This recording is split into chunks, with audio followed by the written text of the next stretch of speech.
Armenia-Azerbaijan, both sides defy Nagorno-Karabakh ceasefire calls.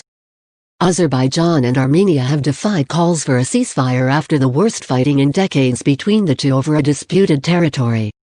The US, France and Russia jointly condemned the fighting in Nagorno-Karabakh, in the southern Caucasus. But Turkey, an ally of Azerbaijan, dismissed demands for a ceasefire.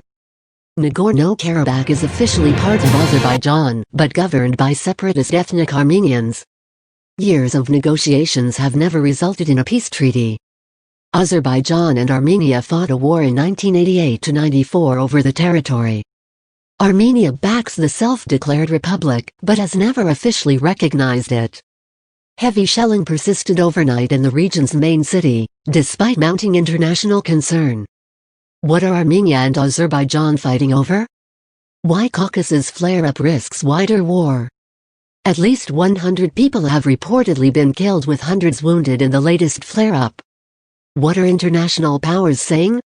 In their statement, Russian President Vladimir Putin, French President Emmanuel Macron and US President Donald Trump called for an immediate cessation of hostilities. We also call on the leaders of Armenia and Azerbaijan to immediately commit themselves to resume negotiations on the substance of the settlement in good faith and without preconditions, it said. The three were speaking as co-chairs of the Minsk Group, which was founded in the early 1990s to try to find a peaceful solution to the Nagorno-Karabakh conflict. Russia is part of a military alliance with Armenia and has a military base in the country. However, it also has close ties to the government of Azerbaijan.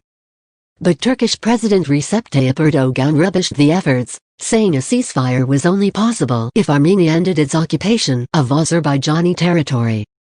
Given that the USA, Russia and France have neglected this problem for nearly 30 years, it is unacceptable that they are involved in the search for a ceasefire, he said. Mr. Macron's office also expressed concern over reports that Syrian mercenaries had been transported to Azerbaijan by Turkish security companies. One fighter told BBC Arabic earlier this week he had been recruited in northern Syria and sent via Turkey to fight in the conflict. Abdullah, not his real name, said he had been sent to Nagorno-Karabakh wearing Azerbaijani uniform soon after the fighting broke out. But Turkey has disputed that claim, and an advisor to Turkish President Recep Tayyip Erdogan dismissed the report as completely unfounded. Azerbaijan's ambassador to the US has also denied reports of Turkish involvement. The Syrian Observatory for Human Rights reports that about 900 Syrian mercenaries have been transported to Azerbaijan by Turkish security companies. But they add that Armenian-born fighters in Syria have also been transported to Armenia to join the fight. Escalation risks a wider regional war. Analysis by Lawrence Browers, South Caucasus expert at Chatham House. Previous escalations between Armenian and Azerbaijani forces were contained after a few days. The intensity of the current fighting indicates that this may not be possible this time.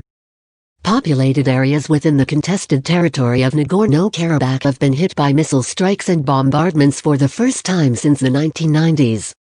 Civilian targets in Armenia and in Azerbaijan have also been hit. Both sides appear to be digging in for a longer conflict. Azerbaijan has rejected renewed negotiations with Armenia, and compared with previous escalations it has a greater degree of Turkish support to count on. The danger here is that a longer, protracted, conflict will see increased involvement by outside powers and risk a wider regional war. What's happening on the ground? Heavy shelling continued into Thursday, and both sides claimed to have inflicted damage. Azerbaijan's defense ministry said it had carried out crushing artillery strikes against Armenian forces' positions throughout the night. Meanwhile, officials in Nagorno-Karabakh said the situation there was tense and fire had been exchanged. The enemy attempted to regroup its troops, but Armenian forces suppressed all such attempts, they said in a statement, according to the AFP news agency. Two French journalists for the Le Monde newspaper were also injured during shelling in the nearby Armenian town of Martuni. Azerbaijan published a video of what it said was the destruction of two enemy tanks and reported that an Armenian battalion had fled the area around the village of Tanashan.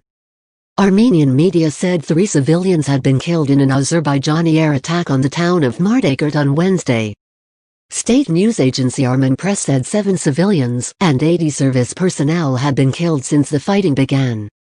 Armenia's defense ministry also released a picture of an Armenian Su-25 jet it said had been shot down by a Turkish F-16 on Tuesday. Turkey, a staunch ally of Azerbaijan, has rejected the allegation as cheap propaganda. Nagorno-Karabakh key facts. A mountainous region of about 4,400 square kilometers, 1,700 square miles. Traditionally inhabited by Christian Armenians and Muslim Turks. In Soviet times, it became an autonomous region within the Republic of Azerbaijan. Internationally recognized as part of Azerbaijan, but majority of population is ethnic Armenian.